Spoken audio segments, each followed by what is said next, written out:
After 9 years of counseling in crisis pregnancy centers, I found it really difficult to continue to listen to girls say to me day after day after day, I really wish someone would have told me that this would be the consequence of the choice that I was making. My hope through these series is that you'll understand that every choice that you make has a consequence, either for good or it's something that's going to hurt you. And it's really important that you take the time as you make such critical choices, especially when it comes to your sexuality, that you understand all of the consequences. You're given so much information from the media and from other places, and maybe you haven't quite heard the whole truth. And we hope, and our hope is, that today and throughout the sessions, that you'll begin to open your eyes to the reality of the consequences of every choice that you make and be able then to make some good choices for yourself and for your future. Let's begin.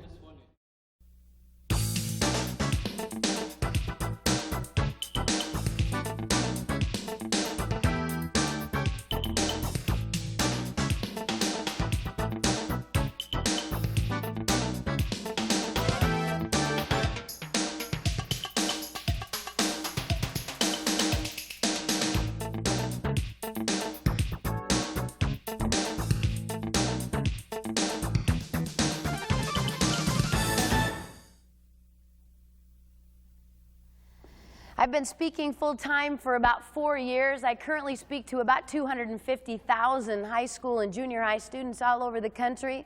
And I've learned a lot from the students that I've spoken to these last 4 years. I hope that today you'll learn something from me, but maybe more importantly, I would like to hear from you and would love to give you an opportunity to write, to talk to me, to ask questions, and we're going to get an opportunity to do that here later. But I really hope that you'll be able to take something from this back with you, and that it will change the way you think and hopefully then change the way you act. Before I began speaking full-time, I spent 9 years counseling in crisis pregnancy centers in Chicago and in Minneapolis, St. Paul. And for 9 years, I'd have girls in my office, and these girls would say to me, Pam, if I would have known that this is what was going to happen to me, I would have made a different choice. Nobody told me. I began to ask these girls in my office, what could we have said? What could someone have said to you before you made your choice that might have helped you to have made a better choice? And after 9 years, I realized there were a lot of students out there making choices about sex, having absolutely no idea what the consequence of that choice would be. So we're going to talk about today. I want you to understand that I didn't come to your school to decide for you what you're going to do about sex. It's not why I'm here. I can't make this choice for you. I understand that. Your parents can't make this choice for you, although I'm sure there are a few of them that wish they could. I've already told my 10 and 11-year-old at home that when they turn 12, I'm putting them in a box, locking it, and feeding them through a window till they're 19. Then I started speaking at colleges and had to up my age to 24. I'd love to protect my kids from the pain I have to see every day. Can't. All I can do is love them, tell them the truth, hope they make good choices. My goal this morning is this, that none of you would be able to leave here and ever again have to say to a physician, to a counselor, to your future husband or wife, nobody told me. I didn't know. Today you're going to be told. What you choose to do when you walk out of here is up to you. But we're going to take this short period of time to think about one of the most important choices you have to make as a young person. Let me start by saying this. When sex happens within the boundaries for which it was created, it's awesome. When it happens outside of boundaries, it's horribly destructive. It's kind of like fire. Fire in my fireplace at home in Minnesota is a good thing. Heats my house, looks pretty. Fire in the middle of my living room floor, however, is not a positive thing. It could burn my house down and hurt my family. It has to have boundaries. Sex is the same way. 14 years ago, I walked an aisle and I said these words to this young man whom I loved. You and you only. For better, for worse, for richer, for poorer, in sickness and in health, till death do us part. I was brain damaged. So was he. Guess what we got? Sicker, poorer, and worse. It's what marriage is all about. Sorry to burst your bubble. Somehow before we get married, we think marriage is going to be happily ever after, excitement, heart-pounding romance, one big long date. And I know why you guys think that, because you look at your parents' marriage, and that is the most romantic relationship you have ever known, right? You know yours is going to look like that. I got married, thought it was going to be one big long date. My marriage didn't look like that. I looked at my husband one day and said, my goodness, it's got to be you, because I'm the most exciting thing that ever lived. Obviously, if there are problems in this marriage, it is your fault. Maybe if I dumped you, got a better guy, I'd have a great marriage. You know what? My marriage has problems. I'm in it. Someday when you get married, your marriage is going to have problems because you're going to be in it. You're not perfect. The person you marry isn't going to be perfect. I didn't say if. I didn't say I'll stay married to you if you treat me the way I expect to be treated. Put your socks where they belong, and if you don't gain 500 pounds in the next 10 years. I didn't say that. I said I'm committed to you for the rest of my life. Students, that's the safe context for sex. Not love, not mushy feelings, commitment. See, because if you're going to open yourself up so completely, so intimately, if you are going to give everything you are to somebody else, physically, emotionally, and spiritually, if you're going to become one flesh, you better know that they're not going to walk away. Because if they do, you'll pay. You'll pay. There's a cost. What we're going to talk about today is that cost. Physically, emotionally. And then we're going to talk about some boundaries that we can put in place to help us say no until we're in a marriage relationship. If you forget everything I tell you, and there's only one thing you can remember from me, this is what I want you to hear. If you have sex outside of marriage, you're going to pay. No one has ever had sex outside of marriage and not paid. The question we're going to ask is, what's the cost? And is it worth paying? Physical cost. What are most teens who are having sex afraid of? What's our biggest fear? Pregnancy is exactly right. Pregnancy is the biggest fear of teens having sex today. That doesn't make any sense to me. Got a news flash for you today. Pregnancy is not a disease. It's survivable. You can live through that. I've had girls in my office for years. They're all scared. They're waiting for a pregnancy test. I walk in, look at this girl, and say, your test is negative. She gets this look of relief over her face like, I'm off the hook. I'm not pregnant. Let me out of your office. Wait a minute. Have you been tested for syphilis, gonorrhea, herpes, chlamydia, trichomonas, vulvodynia, arthritis, hepatitis B, HPV, HIV? Have you been tested for these diseases? Me? I would need to be tested for that? You're in my office thinking that it's possible you could be pregnant, and you don't think you could have a disease? Students, you have a 4 times greater chance of contracting a disease today than you ever have of being pregnant. And yet pregnancy is what you're worried about. Girls, you actually believe that that time of the month can come around, you know, and you can just kind of go, oh, 4 more weeks, I'm off the hook. Really? As if pregnancy was the worst thing that could happen. Pregnancy is survivable. I can walk you through that. I won't kill you. There are far worse things than that. However, over 9 years, I've had to tell a lot of young girls that their test was positive. Immediately, this girl wants an easy, painless way out of this pregnancy she didn't plan.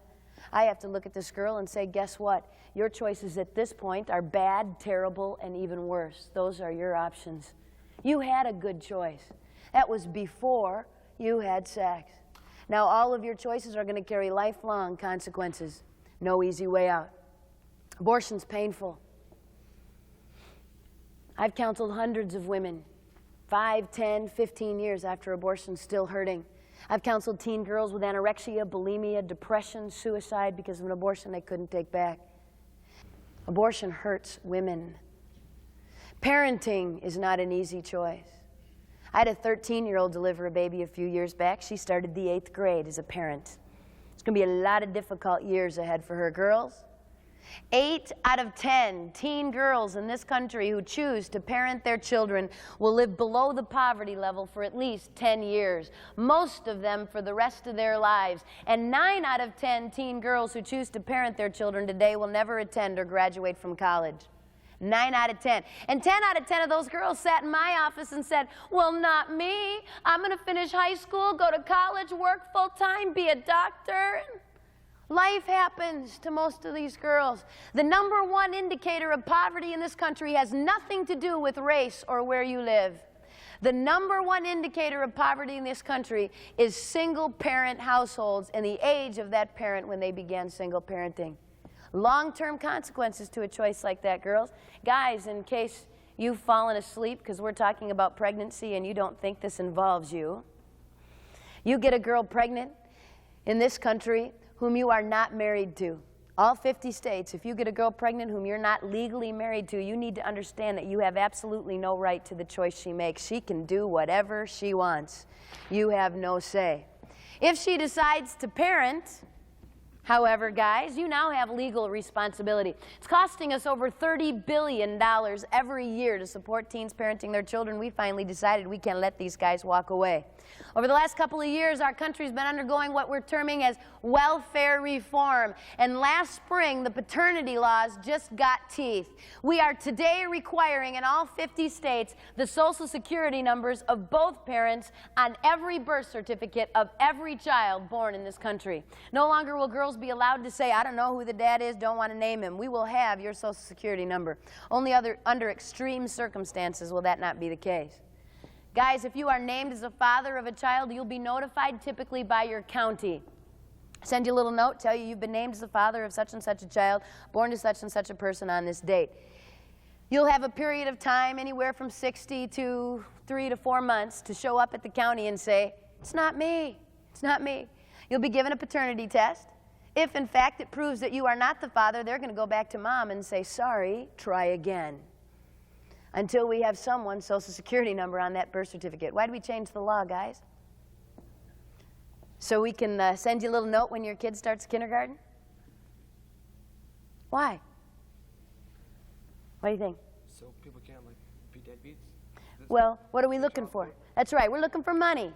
Right? That's how we track your income. Guys, it's going to cost you over the next 18 years between $60,000 and $80,000, and your pay will be garnished. If you are not working, you'll incur debt, and when you do get a job, it's going to come out of your paycheck. This is not a bill the state of California will politely ask you to pay. This is going to come out of your paycheck before you ever see it.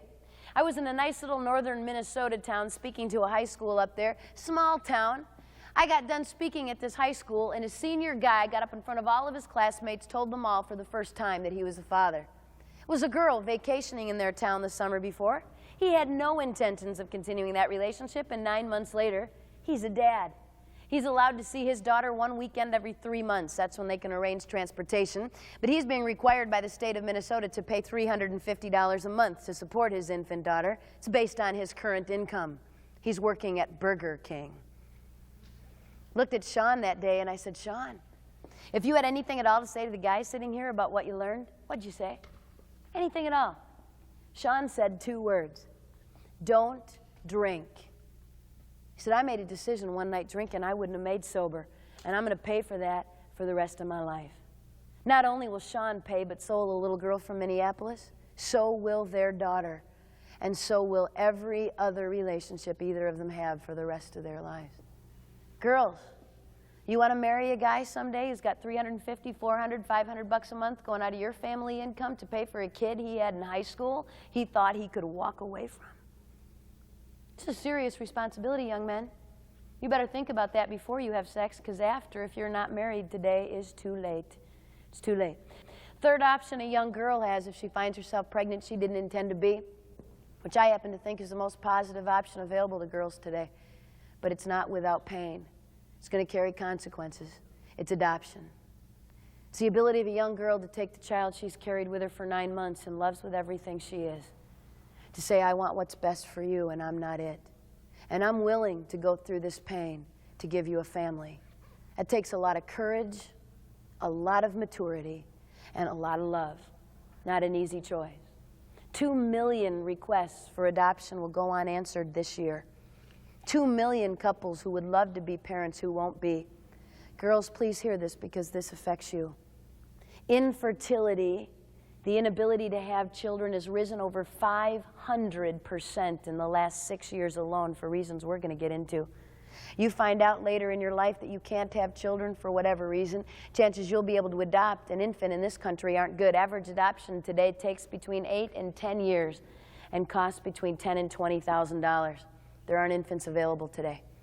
It takes a lot of love for a girl to give her child a family, and then to give that couple the privilege of being parents who otherwise might not be. 33 years ago in Michigan, a young 15-year-old became pregnant. She had a lot of difficult choices to make. Maybe more so than some girls, she was raped. Abortion was legal in the 60s for rape in Michigan. This young girl chose to give her child life and then to place that child with an adoptive family. And that child was me. My biological father is a rapist. I don't even know my nationality. But I am still a human being. And I still have value. And my life isn't worth any less than yours just because of the way I was conceived.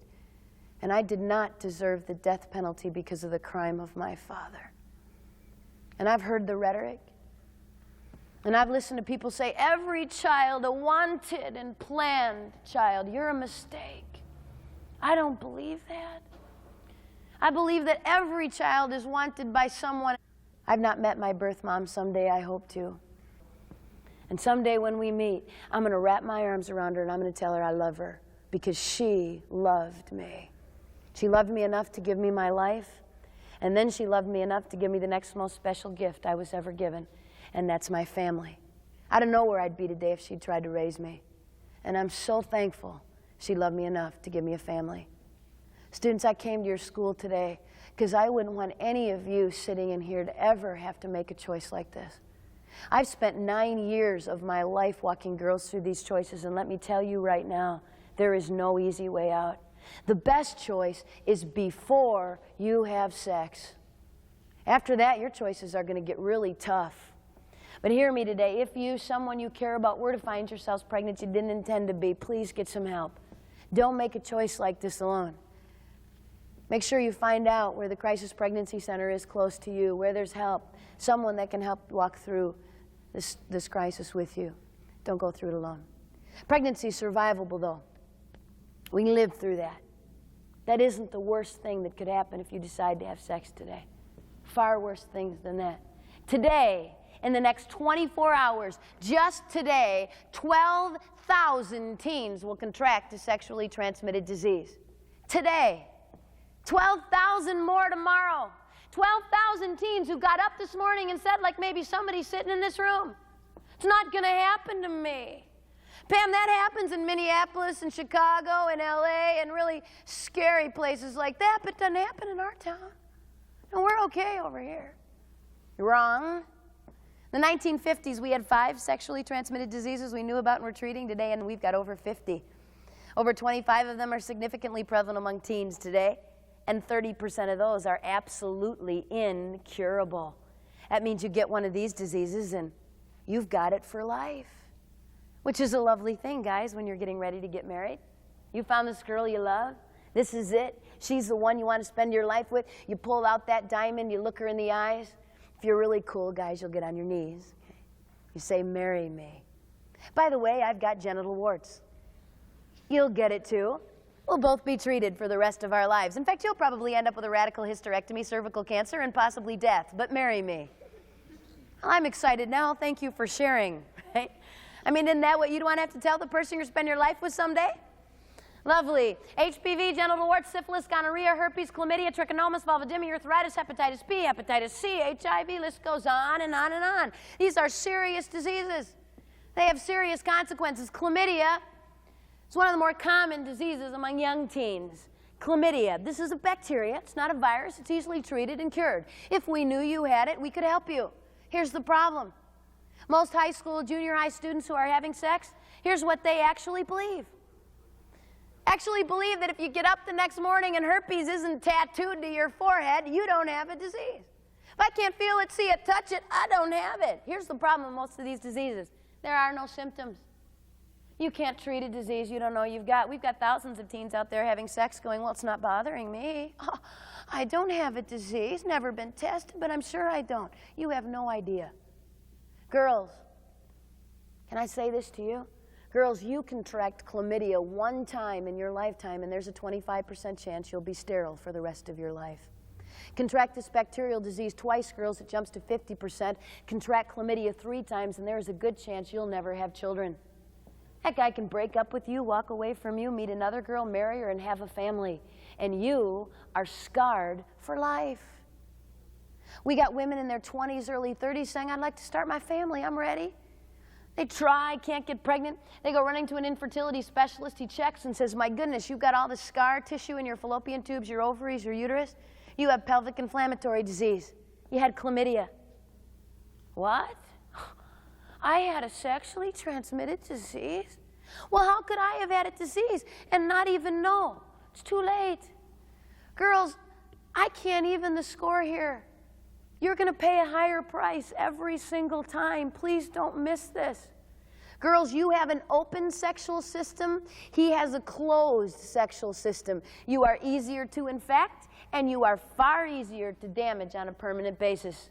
You have to release an egg from an ovary. It has to make its way through a fallopian tube. It cannot be scarred in any way. Conception takes place. That conceived egg now has to find a place along the uterine wall to attach itself. There can't be scarring or infection. We need to get nutrients. We have to house and feed this child for 9 months, and then we deliver. He produces sperm. Not that hard. Okay? You're more complicated, girls. You're easier to damage. You hear that? Okay, you need to know that. And you know, even as I say that, I've traveled all over this country, and there are young men, I've met a lot of them all over the country with so much integrity who actually do care about you, the kind of guy that would look at you and say, you know what, I love you. And I might be able to walk away from a relationship like this without permanent physical damage, but you might not. And I wouldn't even take the chance on hurting you. I wouldn't even take the chance. Unfortunately, there are some guys who don't care. And as long as it doesn't damage them permanently, they're going to do what they can do and move on. Be really careful who you're dating, girls. Be really careful. I was in Atlanta for the Through the Roof campaign. We had 40,000 teens in the Dome in Atlanta. It was awesome. I got a call at my hotel from a couple I'd met in the Atlanta area a few years earlier. They said, Pam, it's really important. We need to meet. Can we do this face-to-face? We want to talk.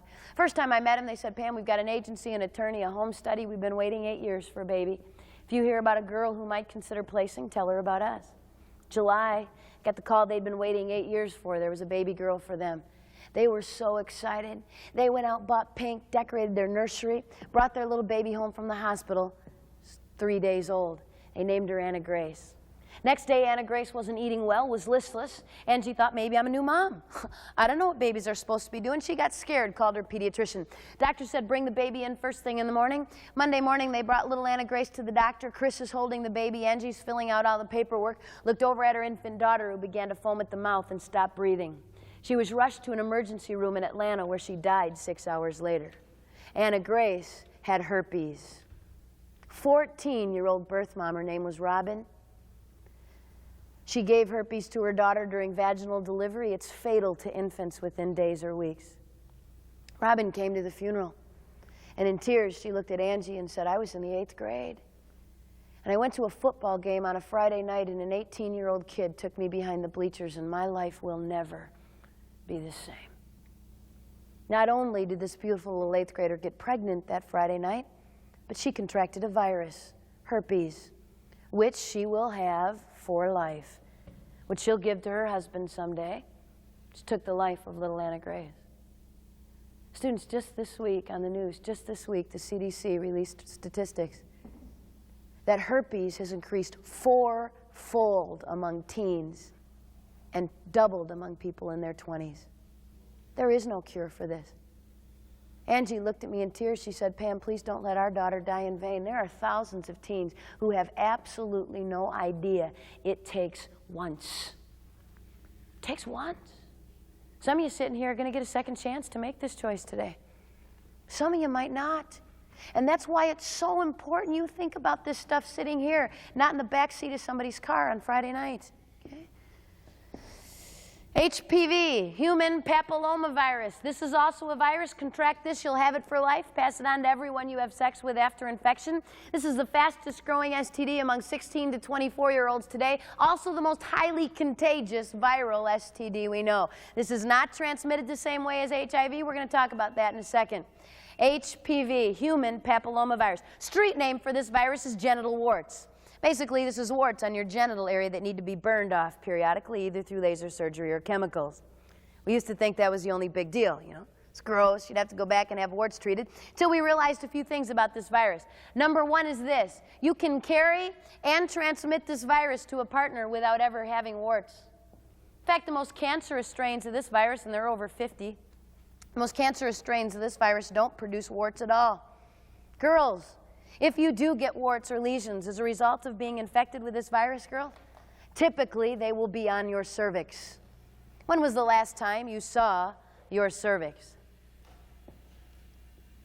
Not a part of your body you can see, okay? I know when I'm in a high school and I say genital warts, we got kids out there, and this is what their mind is going, well, I've had sex, and she said that wart thing, and I've never seen a wart. I don't have it.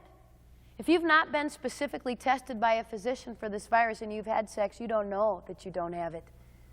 HPV is the #1 causal agent of cervical cancer in women. It also causes cancer of the uterus, vulva. This is a very serious cancer-causing agent for women.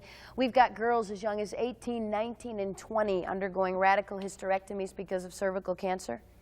In fact, girls, more women died in 1995 of cancer-related illness due to this STD than died of AIDS. This sexually transmitted disease killed more women in 95 than did AIDS. And we're not talking about this? Not telling our daughters this? We're not wearing red ribbons on MTV for them. Most of them in their 30s. I used to think when I was your age, 30's old. I'll be ready to die. We all know there's not life after that. If you've not done what you need to do by then, hang it up. It's certainly downhill from there. Right? Then I turned 30. Guess what? It's not that old anymore. What would it be like to find out you got cancer in your 30s because of choices you or your husband made in high school you can't take back? I had a 10th grade girl stop me after an assembly, tears coming down her face. She said, Pam, 3 months ago I went to a party, I got drunk, had sex with this guy, I don't know where he's been, I'm really scared, what do I do? I said, you need to get tested, please do it today. If you can't get in to see your family physician today, you get in tomorrow, but you got to be tested. Don't continue to think that this isn't going to happen to you. She called my hotel that night in tears. She said, Pam, I have HPV for life. She'll pass this virus on to everyone she has sex with from this point on. Who knows what it'll mean to her ability to have children, cancer, we don't know. And in tears, she said this to me, I will never forget this girl. Why didn't you come to my school 3 months ago? Nobody told me this. I never even heard the word HPV before today. I hung up the phone, sat alone that night, and I thought, would she have heard me? Or would she have sat like hundreds of teens and still somehow said, it's not going to happen to me? Students, you think in 1997 that you could have sex with someone who's been with someone before you and not get a disease? Really? You're not playing the same game I was playing. You're certainly not playing the same game your parents were playing. If you would have graduated from high school in 1967, maybe some of your parents were in high school that year, 1967, graduating class, 1 in 32 of their classmates was infected with a sexually transmitted disease. 1981, if you've been in high school with me in the early 80s, 1 in 18 of my classmates was infected with a sexually transmitted disease. In 1995, it was 1 in 3. What are the chances now that you could be with someone who's been with someone before you and not get some disease? It's not possible. Hopefully it's one we can treat. And when we're talking about this virus, human papillomavirus, not all the other diseases, just this disease, HPV, the American College of Obstetrics and Gynecology is today estimating, students, that 46% of all sexually active singles, 46% of the students at your high school who have already had sex are already infected with this virus. That's 1 out of 2. And there is no condom in the world that will protect you from this particular disease. This isn't a disease of blood and semen. This is a disease of the entire genital area. All it takes is skin contact anywhere in the genital area and you're infected for life, and will infect everyone you have sexual contact with after that. Doesn't take sex. I have had many girls in my offices test positive for both herpes and HPV who were technically virgins. They thought they could do everything else. See, what was their big fear? Pregnancy. See, so as long as I don't get pregnant, I can do all this other stuff and be okay. I'm going to answer the #1 question I get from teens on the road, because I know you'd be way too afraid to ask it, so let me answer it for you. Number one question I get on the road goes like this: well, how far is too far? Well, then what can I do and still be okay? You know why you ask us that? And y'all do. You know why? Because you want us to draw you a little line so that on your second date, where you can be? All over the line, okay? All over the... I'm afraid of heights. That's why I live in southwest Minnesota. There's not even an incline anywhere. We could all go out to Niagara Falls or the Grand Canyon, take a big field trip. You might hang your toes over the edge and go, cool, you know, I'm back on the bus saying I can see just fine from here. Thank you. I don't need to get that close, okay? Question should never be how close can I get. It should be how far back can I stay. I'm going to give you the medical line, however, and I believe that you need to back up from this. But here's the line across which you can't step. And if you have, you're at risk. You need to hear this. You need to be tested. Here's the line. Are you ready? Absolutely no genital contact of any kind outside of one partner for life. None. You cross that line and you're at risk, and you need to be tested. I had a girl come into my office one day for a pregnancy test. It was negative. I said to her, look, your test is negative. You need to come back. We need to do a pap smear, a blood culture, or a vaginal culture, and a blood test. When can you get in?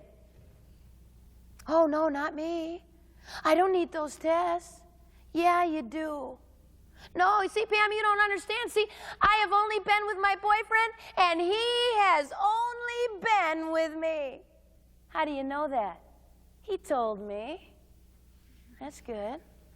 Did you ask the right question? See, it's not good enough to say, have you had sex before? No, have you? No? Okay, we're fine. Not good enough. You need to know whether on any occasion this person has ever had any kind of genital contact with someone else besides you. If they have, you're at risk and you need to be tested. Is that clear? I'll give you a simple rule because I like things to be simple. Keep your pants on. Okay? Simple rule. If you do that, you're not at risk. So, you know, holding hands, that's really nice. A nice little kiss at the end of the day, well, that's really cool. You're fine. Keep your pants on. If you cross that line, you need to get tested. Please do that. Then there's HIV, and I'm not going to spend a lot of time with this because, quite frankly, I think you've heard a lot.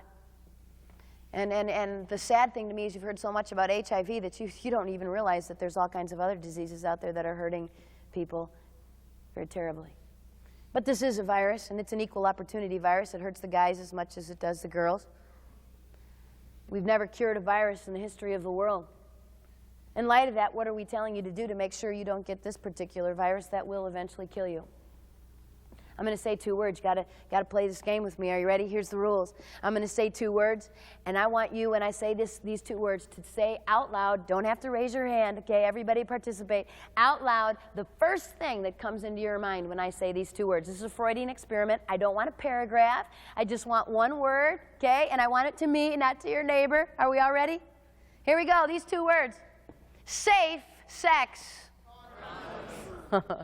That's the answer I usually get. You guys are really good. Hey, Pam, I don't have to worry about AIDS. I don't have to worry about diseases or getting pregnant. In fact, I don't even need to get tested. I'm using a condom, and it's safe.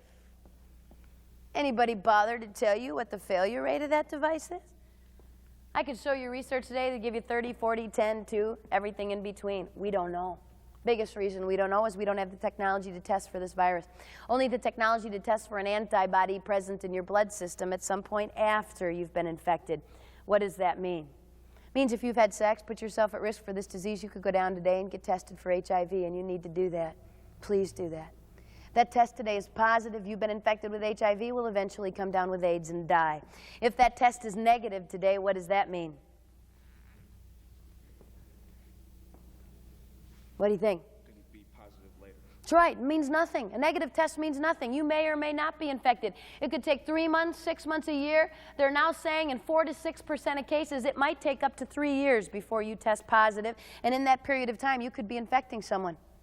How in the world could we have failure rates for a condom when it could take us 3 years? Difficult. We do have failure rates for pregnancy. That's easier. It only takes 10 to 14 days to test for that, and we've been testing condoms for failure for pregnancy a lot longer.